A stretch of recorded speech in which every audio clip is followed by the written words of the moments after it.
Dubai air show হলো বৈশ্বিক মহাকাশ প্রতিরক্ষা এবং সামরিক শিল্পের প্রদর্শনী। তবে শুধু প্রদর্শনী নয়, এর মাধ্যমে অ্যারোস্পেস শিল্পের উদ্ভাবন, বাণিজ্যিক লেনদেন এবং কৌশলগত অংশীদারিত্ব আরও জোরদার হয়।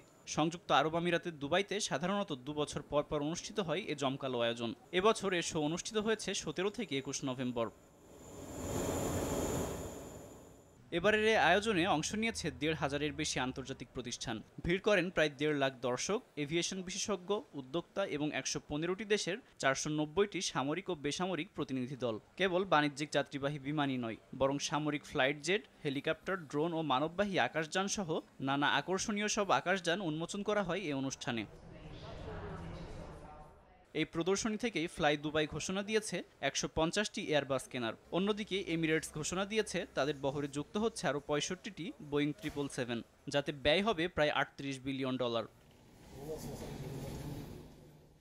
এয়ার শোর সবচেয়ে আলোচিত অত্যাধুনিক এয়ার ট্যাক্সি প্রযুক্তি, যা ভবিষ্যতে শহরকেন্দ্রিক ভ্রমণকে বদলে দিতে পারে। এমন সব বিমান ও আকাশযানের সামনে বাড়তি ভিড় দর্শকদের। ডিফেন্স সেকশনেও যুদ্ধবিমান, গোলাবারুদ, ড্রোন নিয়ে পসরা সাজিয়েছে নির্মাতারা।